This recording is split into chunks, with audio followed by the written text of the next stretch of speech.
ወሀቦሙ ለፍትወቶሙ ወኢያዕጾሙ ዘፈቀዱ። የተከበራችሁ የእግዚአብሔር ቤተሰቦች፣ አባቶቼና ወንድሞቼ፣ እናቶቼና እህቶቼ እንዲሁም ሕፃናት እንደምን አደራችሁ? ክርስቶስ ተንሥአ እሙታን አሰሮ ለሰይጣን ሰላም ሆነ። በቸርነቱ ጨለማውን ገፎ ይህን ብርሃን ተክቶልን በዚህ በተቀደሰው ስፍራ ስሙ በሚጠራበት ክብሩ በሚገለጥበት ድነት በሚሰጥበት በዚህች በቅድስት ቤተክርስቲያን ሁላችንንም ከያለንበት በአምላካዊ ፍቅሩ ጠርቶን እዚህ ድረስ ያደረሰን አምላክ ስሙ የተመሰገነ ይሁን። እንግዲህ ያው ፋሲካ ዘመነ ፋሲካ ሊገባደድ ጥቂት ጊዜ ይቀሩታል። ዛሬ 6ኛ እሁድ ነው። ፋሲካ ከፈሰክ ወይም በዓሉን ካከበር 6ኛ እሁድ ነው ዛሬ። እንግዲህ ቅድም በቅዳሴው መካከል ዲያቆናቱ ተቀባብለው በሉ ወጸጉ ጥቀ ወሀቦሙ ለፍትወቶሙ ወኢያዕጾሙ እምዘፈቀዱ የሚል በግዕዝ ቋንቋ መዝሙር 77 ቁጥር 29 ላይ ቅዱስ ዳዊት የተናገረው የገለጠው ሐሳብ ነበረ።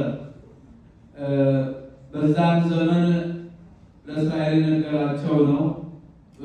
በሉ ጠገቡ፣ የሚያስፈልጋቸውን ነገር ሁሉ ሰጣቸው።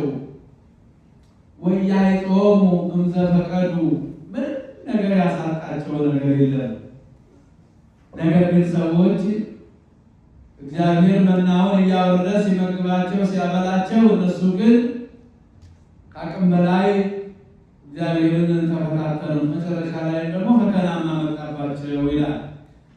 እኛ የምንወስደው እዚህ ላይ በሉ ወጸጉ ጥቀ፣ ለዛሬ ወንጌል አብሮ የሚሄደው በሉ ወጸጉ ጥቀ ያለው በልተው ፈጽመው ጠገቡ፣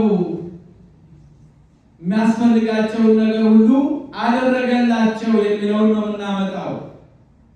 በማቴዎስ ወንጌል ምዕራፍ 21 ቁጥር 1 ጀምሮ የተነበበው ወንጌል ምዕራፍ 15 ጀምሮ ነው። ነገር ግን ይህ ሀሳቡ ተያይዞ ነው አብሮ የሚሄደው። ከ21 ጀምሮ ከመዝሙር ዮሐንስ ወንጌል ምዕራፍ 21 ቁጥር 1 ጀምሮ እስከ መጨረሻው ድረስ ያለው ሀሳብ አንድ ሀሳብ ነው። ነገር ግን የተነገረው ዛሬ ግን የተነበበው ይሄ ሳምንት የተነበበ ነው። ይሄ ደግሞ ዛሬ የተነበበ ነው። ምዕራፍ 15 ላይ ሀሳቡ በአንድ ገመድ የተገመደ ሀሳብ ነው። ጌታችን ኢየሱስ ክርስቶስ ትንሣኤውን ካከበረ ሞትን ድል አድርጎ ከተነሳ በኋላ ለሐዋርያት 3ኛ ጊዜ ሲገለጥላቸው ታላቅ በረከትን ነበረ የሰጣቸው። በወቅቱ የነበሩት ደቀ መዛሙርቱ ትንሣኤውን ከሰሙ በኋላ ትንሣኤውን ካበሰራቸው በኋላ ኑሯቸው፣ ሕይወታቸው የሚተዳደሩበት አሳ በማጥመድ አሳ አጥምደው የኑሯቸው መተዳደሪያ ያደርጉት ነበርና ቅዱስ ጴጥሮስ መረቡን ይዞ በጥብርያዶስ ባህር አካባቢ ከገሊላ ማዶ ያለችው ናት። ትልቅ የተንጣለለ ባህር ነው። እዚያ ውስጥ መረቡን ይዞ ለመሄድ ሲጓዝ ቅዱስ ጴጥሮስ ደቀ መዛሙርቱ እኛም አንተን እንከተልሃለን፣ ከአንተ ጋር እንሆናለን ብለው ተከትለውት ወጡ ነው የሚለው። ቅዱስ ጴጥሮስ ሽማግሌ ነው፣ የሐዋርያትም አለቃ ነው፣ አለቃቸው ነው፣ ሽማግሌ ነው እና አንተ ሽማግሌው አሳ ለማጥመድ ወደ ባህር ስትሄድ እኛም አንተን ተከትለን እንሄዳለን ብለው ተከትለውት ወደ ባህሩ ወደ ጥብርያዶስ እነ ቶማስ እነ ናትናኤል የዘብዴዎስ ልጆች ዮሐንስና ያዕቆብም ተከትለውት ወረዱ ይላል። ጌታችን መድኃኒታችን ኢየሱስ ክርስቶስ በባህሩ አጠገብ ቆሞ ነበርና ሌሊቱን በሙሉ ከመቆሙ በፊት ሌሊቱን በሙሉ መረጫ ሰውነት ልብሳቸውን አውልቀው ባህሩ ውስጥ ነው ያደሩት። ነገር ግን ምንም አላገኙም። ያለ እግዚአብሔር መነሳት መጓዝ ዋጋ ያስከፍላልና እግዚአብሔርን ይዞ የተከተለ የወጣ ሰው ደግሞ ብዙ በረከትን ይዞ ይወጣል። ነገር ግን እነዚህ ስራቸው፣ ሙያቸው፣ መተዳደሪያቸው ስለሆነ ባህር ውስጥ ገቡ። ሌሊቱን ሁሉ ሲደክሙ አደሩ። አንድም አሳ ወደ መረቡ አልገባላቸው። ያለ እኔ ምንም ስራ መስራት አትችሉም ተብሏል። ወዘእንበሌሰ ኢትክሉ ገቢረ ወኢምንተኒ፣ ያለ እግዚአብሔር ምን መስራት አይቻልም። እና ስንቆፍር ብንል እንነግድ ብንል በመስሪያ ቤቱ በየመስሪያ ቤቱ በእውቀታችን እንስራ ብንል እግዚአብሔር እኛን ካልባረከ እግዚአብሔር ከእኛ ጋር ካልሆነ ባዶ ነው ሁሉ ነገር። እውቀቱ ባዶ ነው፣ ገንዘብ ባዶ ነው፣ ሙሉ ባዶ ነው። በልተንም ጠጥተንም ለብሰንም አግኝተንም እርካታ እናገኝበትም። እግዚአብሔር ከእኛ ጋር ከሆነ ጥቂቱ ይበቃል ማለት ጥቂት ይበቃሻል አለና በብዙ ትደግሚያለሽ። ጥቂት እኮ ይበቃሻል ነበር አለ። ፍላጎት የሰው ልጅ ፍላጎት አልሞላ ብሎ ነው መረብ እየሄደ ዛሬ እየተብላላ ያለው ትውልድ ፍላጎቱን መግታት አቅቶት ነው ያለ እግዚአብሔር እየተጓዘ እንደ ፋኑኤል መና ወደ ላይ ይሰቅቅበታል። እጁን ሲዘረጋ መና ወደ ላይ ይመለሳል። እና በረከቱ ለሰው ከሰው ልጆች የራቀው እግዚአብሔርን ይዘው ሳይወጡ ስለቀሩ ነው። ቅዱስ ጴጥሮስን ሌሊቱን በሙሉ ሲደክሙ ከእነዚህ ከጓደኞቹ ጋር ሲደክሙ አድረው ወደ ቤቱ ሲመለስ ወደ ንጋቱ አካባቢ ጌታ መጣ። የጥብርያዶስ ባህር አጠገብ መጣ። ከዚህ ጊዜ አነጋገራቸው፣ ምታትም መሰላቸው። ለጊዜው ደነገጡ። ከዛ በኋላ በሉ አሁን ከድካም ወጣችሁ ወደ ቤት እየሄዳችሁ ነውና በሉ አሁን ወደ ባህር መረቡን ወደ ባህር ጣሉት አሉ። ጌታ ጴጥሮስ ምን አለ? ሰራይነ ኩላ ሌሊተ ወኢረከብነ ወኢምንተኒ፣ ምንም ነገር ሌሊት ሁሉ ስንደክም አደርን። ባሪያዎችን ስንደክም አደርን፣ ምንም አላገኘንም ማለት። በሉ ዝም ብላችሁ በስተቀኝ በኩል ጣሉት ሲላቸው ከዛ በኋላ እሺ አንተስ ካልክ እንጥላለን ብለው መረቡን በባህር ውስጥ በስተቀኝ በኩል ጣሉት። ከዛ በኋላ በአንድ ጊዜ 153 አሳ ትላልቅ 3-4 ሰው መሸከም የማይችለውን አሳ በዚያ በመረቡ ውስጥ መጎተት አቃታቸው አለ። እስከሚያቅታቸው ድረስ ጎትቶ ማውጣት አቃታቸው። ከዛ በኋላ እንደምን ጎትቶ አውጥተው በልጥበሱት እንብላ አላቸው። ምታት እንዳይደለ ለማጠየቅ ምታት አይበላም አይጠጣም። አካል ያለው ሰው ነው የሚበላው የሚጠጣው። አምላክነቱን ሊያረጋግጥላቸው ከዛ በኋላ አውጥተው ጠበሱ። ያንን ምሳ በሉ ጠገቡ ይላል። ዳዊት ይህንን አይተው ነው በሉ ወጸግቡ ጥቀ ዳዊት ይህንን ይኸው እነዚህ ሌሊቱን ሲደክሙ ያደሩት ሐዋርያት በጦማቸው በረሃባቸው ሲደክሙ ያደሩት አሳውን 150 አሳ አምጥተው ጠብሰው ከበሉ በኋላ ጠገቡ ይላል። ወወሃቦሙ ለፍቶቶሙ የሚያስፈልጋቸውን ሰጣቸው። ወኢያሕይጦሙ ዘፈቀዱ የፈለጉትን ነገር ሁሉ አላሳጣቸውም። ወገኖቼ እግዚአብሔርን ያዘለች ሰውነት አትወድቅም። ከእግዚአብሔር ጋር የምትኖር ሕይወት በረከት ታገኛለች። የበረከት ባለቤትን ተሸክማ ትኖራለችና የሚያሳጣን ነገር የለም። ዛሬ ዓለሙን የሚያጨፋጭፈው ያለው ጥጋብ እንጂ ረሃብ አይደለም። ስለዚህ እግዚአብሔር የሚያስፈልገን ነገር ሁሉ ይሰጠናል። ለምኑ ይሰጣቸዋል፣ የለመነ ሁሉ ያገኛል ተብሏል። አምላካችን እግዚአብሔር ከእኛ ጋር ከሆነ ሁሉ የእኛ ነው። ሁሉ የእኛ ነው። እኛ እግዚአብሔር ከሆነ እግዚአብሔር ደግሞ የእኛ ነው። ስለዚህ በአጣን ቁጥር እጃችንን ወደ እሱ የምንዘረጋ ከሆነ ይኸው ስንደክም ከረ ምንም አላገኘንም ብላችሁ መረባችሁን ወደ አምላካችሁ ፊት ወደ ባህር ብትጥሉት ብዙ በረከት ታገኛላችሁ። መረብ የተባለች ቤተክርስቲያን ናት። ሰብስባ የምትይዝ መንፈሳዊ ሕይወታችንን ሰብስባ የምትይዝ መረብ የተባለችው ባህር የተባለ እዚህ ዓለም ነው። ከዛ ውስጥ መውጣት ነው። ከዚህ ከሚያሰጥመው ከሚያጠርቀው ከሚያጠፋው ባህር ውስጥ መውጣት ነው። ከኃጢአት ባህር ከበደል ባህር መውጣት ነው። መረቧ ግን ቤተክርስቲያን ናትና መረብ ወንጌል ነው። መርከቡ ግን ቤተክርስቲያን ናት።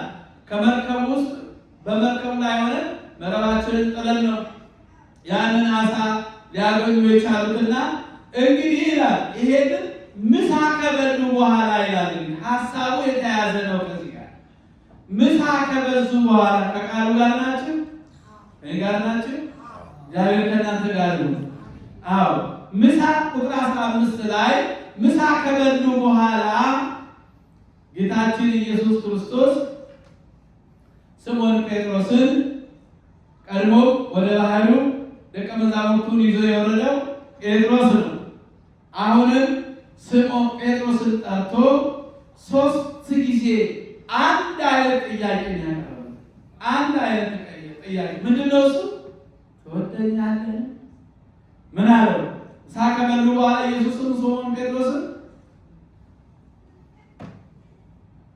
ከነዚህ ይልቅ ትወደኛለህ አለው። ጌታ ሆይ እንድወድህ አንተ ታውቃለህ፣ እንድወድህ አንተ ታውቃለህ። ትወደኛለህ ቢለን ምን እንለው ይሆን? አሁን እንወዳለን ነው እንላለን። ነገር ግን ፍቅራችን ምን ይዞ የተገለጠ ይመስላል? አሁን ትወደኛለህ ሲለው አዎ ጌታ ሆይ እንደምወድህ አንተ ታውቃለህ። ለምን?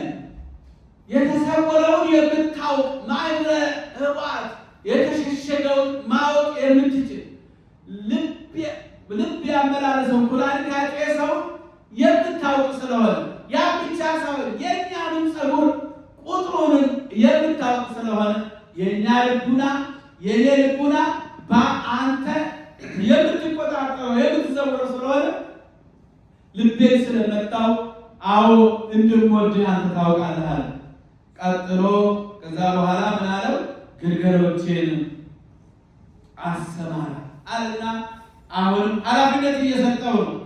ቀጥሎ ደግሞ የዮና ልጅ ስምዖን ትወደኛለህ ሲለው አዎ ጌታ ሆይ እንደምወድህ አንተ ታውቃለህ አለው። ከዛ ቀጥሎ ደግሞ ጠቦቶቼን ጠብቅ አለ። 3ኛ ጊዜ አሁን ጠየቀው። ጴጥሮስ አሁን አዘነ። 3ኛ ጊዜ ትወደኛለህ ብሎ ሲጠይቀው አዘነ። ለምን አዘነ ቅዱስ ጴጥሮስ? ከዚህ ቀደም ቅዱስ ጴጥሮስ ብዙ ጊዜ ተገስጿል፣ በጌታ ዘንድ ተገስጿል፣ ተመስግኗል። 3ኛ ጊዜ ሲጠይቀው ቅዱስ ጴጥሮስን ሲጠይቀው ጴጥሮስ አዘነ። ለምንድን ነው 3 ጊዜ የሚጠይቀኛል? ምክንያቱም ከዚህ በፊት ምን ነበረ? ቅዱስ ጴጥሮስ ያዘነበት ትዝ ያለ ምን በድሎ ነበረ። አንተ ከናዝሬቱ ከኢየሱስ ጋር አይደለም ምን ስትለው ሴትዮዋ እሳት ጋር ነበረ ይላል። የለም የምትይው ሰው አላውቅም ማለት ብሎ ነበረ። እሱ ጌታ ግን አስቀድሞ ምን አለው? ዶሮ ሳጨው ሶስት ጊዜ ትክደኛለህ ብሎ ነግሮት ነበር። ይሄ ትዝ አለው ቅዱስ ጴጥሮስ። ዶሮ ሳይጮህ ሶስት ጊዜ ትክደኛለህ ብሎ ነበር። በሉቃስ ወንጌል ምዕራፍ 22 ቁጥር 31 ላይ ጴጥሮስ ፎክሯል። ምን ብሏል? እዛ ላይ በቃ አንተ የገባህበት ቦታ እገባለሁ፣ ከሞትክም ከአንተ ጋር እሞታለሁ እያለ ተነስቶ ነበር።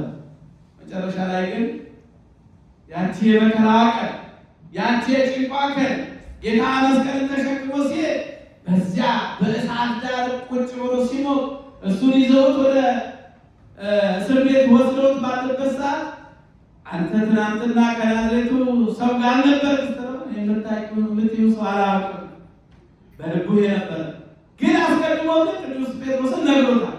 ዶሮ ሳይጮህ ሶስት ጊዜ ትክደኛለህ። ቅዱስ ጴጥሮስ ይሄ ሰምቶ ይሄ ትዝ አለው። ጌታዬ አምላኬ በደሌ ኃጢአቴ ያንን አስቦብኝ ነው ማለት ያንን አስቦብኝ ነው ዛሬ ሶስት ጊዜ ሊጠይቀኝ የቻለው ብሎ ቅዱስ ጴጥሮስ አዘነ። መጨረሻ ሶስተኛ ላይ ምን አለ? በጎቼን አሰማራ አለውና መጨረሻ ላይ ምን አለ? የእሱን አሟሟት እንዴትም እንደሚሞት ነገረው። በትክክል ነው የነገረው።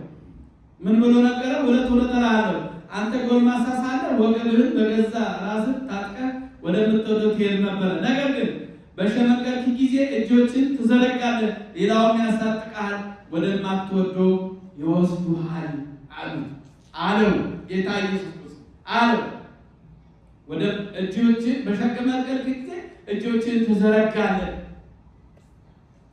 ቀጥሎ ደግሞ ወደማትወስደው ቦታ ይወስዱሃል። ምን ማለት ነው? ትሰቀላለህ ማለት ነው። እጅን ትዘረጋለህ። ቁልቁል ነው የዘቀሉት። ትሰቀላለህ ማለት ነው። በኔሮን ቄሳር ንጉሠ ነገሥት መሪነት ትሰቀላለህ፣ ትሞታለህ። በምን አይነት ሞት እንደሚሞትም ነገረው እግዚአብሔር ኢየሱስ ክርስቶስ።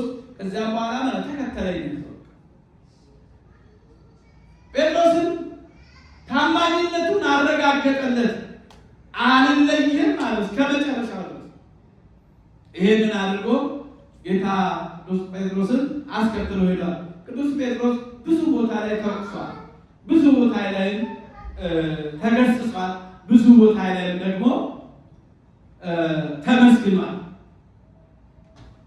በሉቃስ ወንጌል ምዕራፍ 22 ላይ ካንተ ጋር እሞታለሁ፣ ወደ አንተ የገባህበት እሄዳለሁ ብሎ ተናግሮ ነበር። ይህም ባለበት ሰዓት አንተ የሰውን አታውቅም ሀሳብ አታውቅምና ሁሉም ድሬ አንተ ሰይጣን ነው ሰይጣን ነው ዞቅ ወግልልኛል ይላል መጽሐፉ። እዛ ላይ ገስጾታል፣ ሰይጣን ብሎታል። ምንድነው አባቶች መተርጉማን ሲናገሩ በጴጥሮስ ላይ አድሮ ያለውን ሰይጣንን የገሰጸው እንጂ ጴጥሮስን አይደለም የሚሉ በትርጓሜ ያቃሉታልና አንተ ሰይጣን ከኔ ወግድ። እሱ የመጣበት ዓላማ ሊሰቀል፣ ሊሞት፣ ሊገረፍ፣ ስጋውን ቆርሶ ደሙን አፍስሶ በሶስተኛው ቀን ሊነሳ መከራ ሊቀበል የመጣ ዓላማው ያ ስለሆነ አሁን አታሰናክል። እኔ በዚህ አይደለም እና የመጣው ወግድ ካንተ ከኔ ወግድ ሁሉም ድሬ አንተ ሰይጣን ብሎ አሰግዶታልና በዚህ ሰዓትም ተወቅሷል፣ ተገስጿል። እንደገና ደግሞ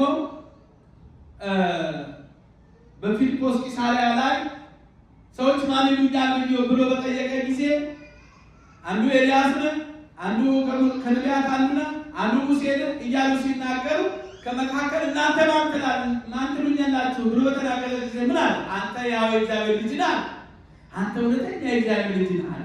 በዚህ ጊዜ ስጋና ደም አልገለጠልህም፣ ይህ ሰማያዊ አባቴ መንፈስ ቅዱስ ነው የገለጠልህ። ይሄንን የገለጠልን እሱ ነው ብሎ እዚህ ላይ ደግሞ አመስግኖታል ቅዱስ ጴጥሮስ። በማቴዎስ ወንጌል ምዕራፍ 16 ላይ ደግሞ አንተ መሰረት ነህ፣ በአንተ መሰረትነት ቤተክርስቲያንን እሰራታለሁ፣ የሲኦልም ደጆችን ሊያነዋውጧት አይችሉም ብሎ ደግሞ ቅዱስ ጴጥሮስን ምን አደረገው? አለት። በአንተ አለትነት ማለት ጴጥሮስ ማለት አለት ማለት ጴጥሮስ ማለት አለት ማለት ነው። የማይነቃነቅ በትክክለኛው የሚባል የማይናወጥ አለት ማለት ነው። አለት የማይፈረከስ የማይሰበር ማለት። ስለዚህ አንተ አለት ነው። በአንተ አስተማሪነት ማለት በአንተ መምህርነት ቤተክርስቲያኔ ምዕመናኖቼ ግልገሎቼ ጠብቅ ነው ያለው። ግልገሎቼን ጠብቅ፣ በጎቼን ጠብቅ፣ ጠቦቶቼንም ጠብቅ፣ በጎቼን አሰማራ፣ ግልገሎቼን ጠብቅ ብሎ ነበር የነገረው። ግልገሎች የተባሉት በጎች የተባሉት እናቶች ናቸው፣ አባቶች ናቸው። በወንጌል አስተምሮ የእግዚአብሔርን ክብር እንዲገልጡ የእግዚአብሔርን በረከት እንዲያገኙ ለማለት ነው። ከዛም ቀጥሎ በጎች እናቶችና አባቶች ነው። ጠቦቶች ደግሞ ወጣቶች ናቸው። በወጣትነት ጊዜ አውሬ እንዳይበላቸው ወንጌል ሰምተው በቤተ መቅደሱ እንዲያልቁ ቅዱስ ጴጥሮስን ይህንን አደራ ብሎታል። ጠቦቶች ወጣቶች ናቸው። እንደገና ደግሞ ግልገሎች አሉ፣ ትናንሾች። ግልገልና ጠቦት ልዩነት አለ። ግልገልና ጠቦት ልዩነት አለ። ግልገል ጠቦትና ግልገልን ልዩነት የሚነግር ማን ነው? ግልገልና ጠቦት ግልገል እሺ ማን እሱ? ግልገል። ጠቦትስ? ለእርድ የደረሰ ጠቦት ይላል። ለእርድ የደረሰ ወጣት ገና እሸት ማለት። ግልገሎች የተባሉት ሕፃናቱ ናቸው፣ ትንንሾቹ ናቸው። ጠቦቶች የተባሉት ደግሞ ወጣቶች ናቸው። በጎች የተባሉት ደግሞ እኛ በኃላፊነት ያሉት ማንኛው በመንፈሳዊም ሆነ በዓለማዊ ደረጃ በስልጣን ደረጃ ያሉትን እነዚህ ጠባቂዎች ስለሆኑ ይመለከታቸዋል። ሀገር የሚመሩትን በጎቹንም ጠቦቶቹንም ግልገሎቹንም በአግባቡ እንዲመሩ ስልጣን የተሰጣቸው ሰዎች በሙሉ አደራ አለባቸው፣ ኃላፊነት አለባቸው። በመሪነት ያሉት በቤተ ክርስቲያን በክህነት አገልግሎት ያሉት ከጳጳሳት ጀምሮ እስከኛ ደረጃ ያሉትን ኃላፊነት አለብን። በአግባቡ በጎቹ ካልተሰማሩ ወደ መለመለመ ስራ ወደ ቅዱስ ዳዊት በመዝሙር 22 ላይ እግዚአብሔር ያለው ታቃኒ ውስጥ በእርሱ ያድረኝ። እግዚአብሔር እረኛዬ ነው፣ እግዚአብሔር እረኛዬ ነው፣ ይጠብቀኛል፣ ወደ ለመለመ ሳር ወደ ጠራ ውሃ ይመራኛል እንዳለው በሞት ጥላ ስር እንኳን ብሄድ እኔ አልፈራም፣ እግዚአብሔር ከኔ ጋር ነው ብሎ እንደተናገረው። ስለዚህ በኃላፊነት ያለን በሙሉ ከዓለማዊነት ጀምሮ እስከ መንፈሳዊ ድረስ ያሉት በስልጣን ደረጃ ያሉት እነዚህ በጎች ሊጠበቁ ኃላፊነት አለባቸው ማለት ነው። ኃላፊነት አለባቸው። በአሁኑ ሰዓት ጠባቂውን አዋጁ የሆነ ግልገሎቹም እያለቁ ነው፣ ጠቦቶቹም እያለቁ ነው፣ በጎቹም እያለቁ ነው። እረኞችም ዝም ብለዋል። በጎቻቸውን አላሰማሩ፣ አውሬ ተኩላ እየበላቸው። ስለዚህ የዚህ ሁሉ ጌታ የበላይ እረኛ የሆነ ጌታ ካልተነሳ በስተቀር በሰው ዘንድም ተስፋ የቆረጠበት ዘመን ነው ያለው። በባለስልጣኖች ዘንድ ተስፋ የቆረጠበት ዘመን ነው። እሱ እግዚአብሔር እረኛዬ ነው፣ ኖላዊ ነው ዘባባን፣ እሱ እረኛዬ ነው እንዳለው ቅዱስ ዳዊት እረኛችን ኢየሱስ ክርስቶስ እሱ ካልተነሳ በስተቀር ከስር ያሉት እረኞችማ በጎቹን ጥለዋል፣ ጠቦቶቹን ጥለዋል፣ ግልገሎቹን አልቀዋል። የምንሰማው የምናደምጠው ዘመን ውስጥ ያለነውና ለቅዱስ ጴጥሮስ የተሰጠው ኃላፊነት ነው። የእረኝነት በጎቼን ጠብቅ፣ ግልገሎቼን አሰማራ፣ በጎቼን አሰማራ ብሎ የተናገረው ኃላፊነትን ነው። ምዕመናን ኃላፊነት አለባቸውና ነው። እናት አባትም ለልጆቻቸው ጠባቂ ናቸው፣ እረኞች ናቸው። አንደኛ በዓለማዊ ያሉት፣ ሁለተኛ በመንፈሳዊ ያሉት፣ ቀጥሎ ደግሞ በቤተሰብ ደረጃ በእናት አባት ደረጃ የተሰጡን ግልገሎች ኃላፊነት አለብን እንጠብቃቸው። ወደ ለመለመ መስክ ወደ ጠራ ውሃ እንድንወስዳቸው፣ ቤተክርስቲያን እንድናመጣቸው፣ እንድናሳድጋቸው፣ ቅዱስ ሥጋውን ክቡር ደሙን እየተቀበሉ እንዲያድጉ ኃላፊነቱ የኛ ነው። ልጆቹ የሉ እኛም በዓለሙ ያለውን የምትመለከቱት ነው። ጠፍተዋል ብዙዎች እና ስለዚህ ክርስቲያኖች ትወደኛለህ ብሏል። እውነት ትወደኛለህ? እንደው ሰው ራሱን ጌታ እኮ ተናግሮ ወንድምህን እንደ ራሴ ውደድ ብሏል። እንዴት ነው ያለ? ወንድምህን እንደማን አድርገው ውደድ? ወንድምህን እንደ ራስህ አድርገህ ውደድ። ራሱን የሚጠላ ሰው የለም። ራሱን የሚወድ ነው። ራሱን የሚጠላ ፎቶ እንኳን አንድ ላይ ተነስታችሁ ቅድሚያ የምታዩት ማንን እንቢመጣው ወይስ ብላችሁ ተቀብላችሁ የመነን ታያላችሁ። ጎናችሁ ያለው ወይ ጎረቤት ያላችሁ አብራችሁ የተነሳችሁ ቅድሚያ ማንን የምታዩት? በሞት ራሳችንን ምናል ሰው ራሱን የሚወድ ስለሆነ ጌታም ማይወራ ልብ አይደለም የልብንናው ስለሆነ ወንድምን እንደራስ ወደ ራሱን የሚጠላ የለም። እንደኔ አድርገው ውደድ አላሉ። ሰው እግዚአብሔርን ቢወድ እግዚአብሔርን ቢያከብር ኃጢአት አይሰራም፣ በደል አይሰራም፣ አይገፋፋም፣ አይገዳደልም፣ ብዙ ጭንቀት ውስጥ አይገባም። እግዚአብሔርን ሊወድ ቢሆን ነው። በራስ ላይ የሚደረግብህ ማትወደው በሌላ አታድርግ ነው የሚለው ቃሉ።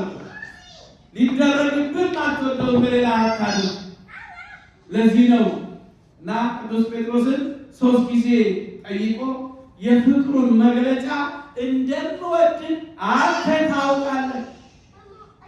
እስመ አንተ ተአምር ድካመ ለሰብእ፣ ጌታ ሆይ የሰውን ድካም አንተ ታውቃለህ፣ የእኔን ድካም አንተ ታውቃለህ። እስመ ለሊየ አምር ጌጋዬ፣ እኔ በደሌን አውቃለሁ፣ በደሌን ተሸከምልኝ፣ እኔ እንደምወድ አንተም ታውቃለህ። በምትና ልባችሁን ለእግዚአብሔር ስጡ፣ እግዚአብሔር ክፈሉ። ያን ጊዜ እግዚአብሔር በሕይወታችሁ ውስጥ ያድራል። የምትፈልጉትን የምትመኙትን ነገር ይሰጣችኋል። ብትራቡ ያበላችኋል፣ ብትጠሙ ያጠጣችኋል፣ ብትደክሙ ያበረታችኋል፣ ብትሞቱ ደግሞ ያስነሳችኋል። ትንሣኤ ተረክብናለን። ስለዚህ ብታጡ ደግሞ ይሰጣችኋል። ለዚህ ነው በሉ ወጸግቡ ጥቀ እነዚያ ሌሊት ሁሉ ሲደክሙ አድረው ጠዋት ንጋት ላይ መጥቶ ክርስቶስ በራቸው ላይ በጥብርያዶስ በር ላይ ወይም ደግሞ በኃይሉ አጠገብ በቆመበት ሰዓት እሱን አግኝተው መጨረሻ ላይ 153 ዓሣዎችን ይዘው ወጥተው በልተው ለሀብተኞች ነበሩ። ርቧቸው ነበረ፣ ጠምቷቸው ነበረ፣ ብርዱ አቃጥሏቸው ነበረ፣ ራቁታቸው ነው ባህር ውስጥ ያደሩት። ነገር ግን ጌታን ካዩ በኋላ እሱን ከተመለከቱት በኋላ እሱን ካዘዛቸው በኋላ በሱ ቃልነት መረቡን ወደ ባህር ጥለው ያን ሁሉ በረከት ይዘው መጡ። እኛም ዛሬ ወደ ስራ ስንሰማራ እሱን ይዘን እንሂድ፣ ብቻችንን አንሂድ። ወደ መስሪያ ቤት ስንገባ እሱን ይዘን እንግባ። ወደ ስራ ዓለምን ስንገባ በየትኛውም ዓለም ወደ ትዳሩ ዓለም ወደ ኑሮ ዓለም በየትኛውም ዓለም ስንገባ እሱን ይዘን እንሂድ። ባሎቻችንን አንውልም፣ በረከት ይዘን ወደ መስሪያ ቤት ብትሄዱ እሱን ይዛችሁ ብትሄዱ ከባለስልጣኖች ጋር በሰላም ውላችሁ ደስ ብሏችሁ ትመጣላችሁ። ስለዚህ ከሱ ውጭ ተወጣችሁ ተጣልታችሁ ትመጣላችሁ። የሄዳችሁበት ነገር ሁሉ አይሳካላችሁ። እግዚአብሔርን የያዘን ሁሉ ይሳካለታል፣ ሁሉ ይሆንለታል። እኔን በዚህ አጥቻለሁ ብላችሁ ንገሩት፣ እግዚአብሔር ንገሩት፣ እሱ ይሰጣችኋል። ግን ፍልዳ ገላለ እግዚአብሔር በውቱ የሴርሴከ ህሊናህን ሀሳብን ችግርን በእግዚአብሔር ላይ ጣል፣ እሱ ስላንተ ይጨነቃል፣ እሱ ይመግባል። ቅዱስ ዳዊት የተናገረው። ስለዚህ እኛም ዛሬ እንደምንወድ ፍቅራችንን በክርስትና መግለጥ ያስፈልጋል፣ በእምነት መግለጥ ያስፈልጋል፣ በአምልኮት መግለጥ ያስፈልጋል፣ ንስሐ ገብተን ሥጋው ደግሞ ተቀብለን በዛ ነው ፍቅራችን እንደምንወድህ አንተ ታውቃለህ ብለን መውደዳችንን ፍቅራችንን ለሱ በዚህ ከገለጥ መጨረሻ ላይ ኃላፊነቱን ይሰጠናል፣ ክብሩን ይሰጠናል፣ ሰማያዊ ሀብቱን ሰማያዊ ጸጋውን ምድራዊ በረከትን ይሰጠናል። ስለዚህ አንተ እንደምወድህ አንተ ታውቃለህ በሉት። እሱም ያውቃል።